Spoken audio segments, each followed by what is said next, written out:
खड्ड्याची लांबी साधारण 30 फुटांपर्यंत आहे। गेले 5-6 वर्ष झाले रस्ता हा असाच आहे। पूर्ण घाणीचं साम्राज्य आहे दोन्ही साईडला। प्रशासन याच्याकडे अजिबातच लक्ष देत नाही। हा महत्त्वाचा रस्ता आहे। 2024 पासून आमचं चालू आहे मागणीची, तरी कोणी लक्ष द्यायला तयार नाही देत तरी।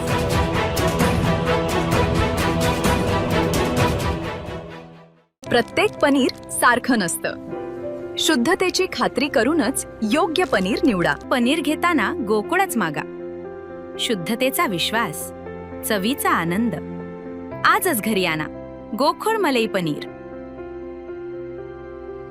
अनेक तलाव एकत्र बघण्यासाठी फक्त निसर्गरम्य ठिकाणी जावं लागतंय असं काही नाहीये। तुम्ही कोल्हापुरातल्या मार्केट यार्डच्या रेल्वे गुड्स रस्त्यावर जो लोणार वसाहतीकडे जातो त्या रस्त्यावर आलात तरी सुद्धा तुम्हाला अनेक तलाव एकत्र दिसतील, पण ते तलाव नाहीये तर ते खड्डे आहेत, ज्याची रुंदी, लांबी आणि खोली हे सगळंच फुटांमध्ये आहे। म्हणजे अगदी त्याची रुंदी तुम्ही बघितलं तर 25-25 फूट लांब इथे लांबी रुंदी असणारे खड्डे तुम्हाला दिसतील। आणि महत्वाचं म्हणजे या रस्त्याकडे गेली अनेक वर्ष कुणीही बघितलेलं नाहीये। इथल्या लोकांचं म्हणणं आहे की आम्हाला कुणी वाली नाहीये, कारण इथं आम्ही जे कामगार काम करतो ते 2-3 शिफ्ट मध्ये करतो, त्यामुळे रात्री प्रवास करताना खड्ड्यांचा अंदाज, पाणी, पाऊस, शिवाय भटक्या कुत्र्यांचा त्रास आणि इथं लाईट नसल्यामुळे आम्हाला काहीही दिसत नाही। त्यामुळे आम्ही प्रचंड त्रासातून गेली अनेक वर्ष जातोय। ह्याच्यापूर्वी बातम्या देऊन झाल्यात, लोकांना सांगून झालंय, पण निदान आता तरी आमच्याकडे कोणीतरी बघेल आशेने लोक बोलतात। तर ह्या गोष्टी त्यांच्याकडूनच जाणून घेऊयात थेट त्यांच्या तोंडून। गेले 5-6 वर्ष झाले रस्ता हा असाच आहे। इथून मॅडम धान्य वाहतूक, सिमेंट वाहतूक, खत, साखर सगळी वाहतूक इथून होते। परत आतमधला मार्केटचा भाजीपाला वगैरे वाहतूक आहे। इथे 2 मोठ्या इंडस्ट्रीज आहेत, मेनन आणि मेनन, रामकृष्ण हॉल, लोटस मंगल कार्यालय। इथून बरेच वाहतूक येण्या जाण्यासारखी आहे। खरं हे खड्डे एवढे आहेत ना की इथे बरेच वेळा पडून लेडीज वगैरे यांचे अपघात झालेले आहेत। कोणीही लक्ष देत नाही, म्हणजे प्रशासन याच्याकडे अजिबातच लक्ष देत नाही। हा महत्त्वाचा रस्ता आहे। समजा वरती जर काय बंद वगैरे झाला असेल तर सगळी वाहतूक इकडनंच चालू होती।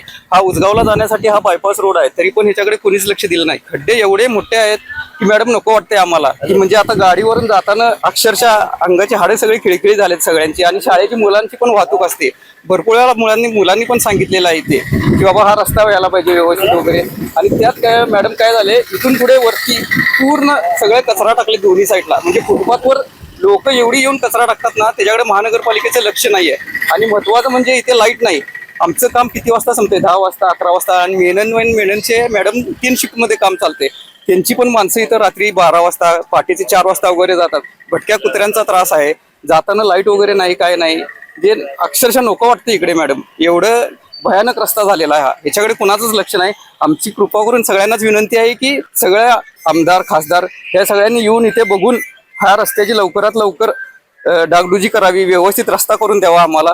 कारण सगळ्यात महत्वाचं म्हणजे रेल्वे वाहतुकीतला सगळ्यात जास्त माल आमच्या इथून जातोय। धान्य वाहतूक वगैरे सगळे इकडून होते, भाजीपाला ते सगळे। त्याच्यामुळे जास्तीत जास्त लवकर लक्ष देऊन हा रस्त्याची डागडुजी करावी ही आमची मागणी आहे। तक्रार केलेली आहे मॅडम आम्ही, म्हणजे लेखी पण दिलेलं आहे, सगळं केलेलं आहे। त्याच्यामुळे त्याच्याकडे लक्षच नाहीये कुणाचं। जरा तुमच्या माध्यमातून तुम्ही जरा आवाज उठवून हा रस्ता व्यवस्थित करून द्यावा मॅडम, ही आमची अपेक्षा आहे। ते आमच्या माणसाने सांगितलेले आहे, तीच तक्रार आहे, दुसरी कुठली तक्रार नाही आहे। 2024 पासून आमचं चालू आहे मागणीची, तरी कोणी लक्ष द्यायला तयार नाही देत तरी। पूर्ण घाणीचं साम्राज्य आहे दोन्ही साईडला।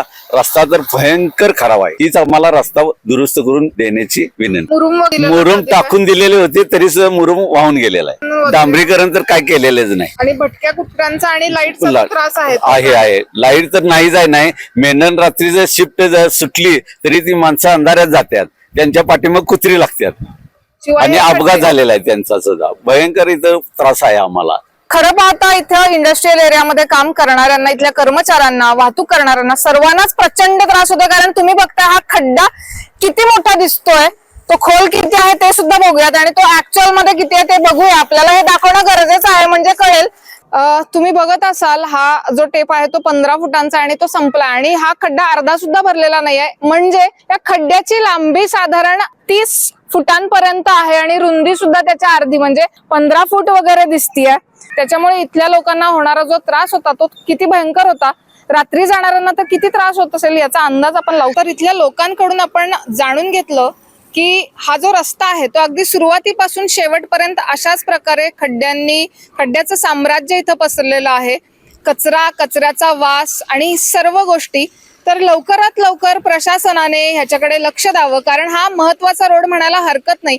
रेल्वे गुड्स आणि बाकी वाहतूक इथून होते मार्केट यार्ड, म्हणजे ज्याच्यानी महानगरपालिकेच्या आर्थिक गोष्टींना हातभार लागतो अशा गोष्टी, अशा कंपन्या इथं आहेत. त्यामुळे लवकरात लवकर प्रशासनाने याच्याकडे लक्ष द्यावं. व्हिडिओ जर्नलिस्ट सचिन वरेकर सह मी नम्रता भोसले, KK न्यूज कोल्हापूर.